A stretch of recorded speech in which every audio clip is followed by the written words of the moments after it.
Warga Jawa Baratnya perkara dana hibah anu cek gubernur orang salarea dana hibah anu ugal-ugalan di Jawa Barat.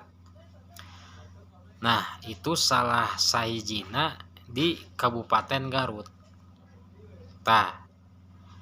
Cek kuring sebagai orang Garut anu cicing di Kabupaten Garut ya, itu dana hibah anu menang jeung anu nampa teh itu anu geus boga ngaran kahijina, kaduana anu geus deukeut jeung pamarentahan, katiluna anu nampa jeung anu meunang dana hibah teh itu pasantrenna anu geus gede.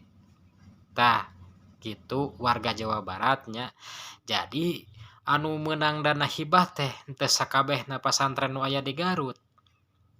Anu teu meunang dana hibah di Garut teh pasantren anu laleutik jeung anu teu boga pendekatan jeung pamarentahan nya.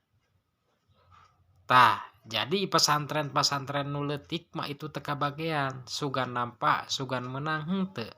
Eta mah ladang mandiri. Itunya warga Jawa Barat. Jadi kuring ge hayang ngomong naha atuh pamarentah teh bet kitu nya. Ayeuna dana hibah ugal-ugalan, hutang we BPJS gede, nyalahkeun we engke teh Kang Dedi.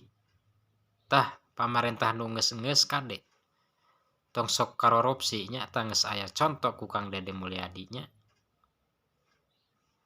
Sakitu ti kuring mah warga Jawa Barat, hatur nuhun.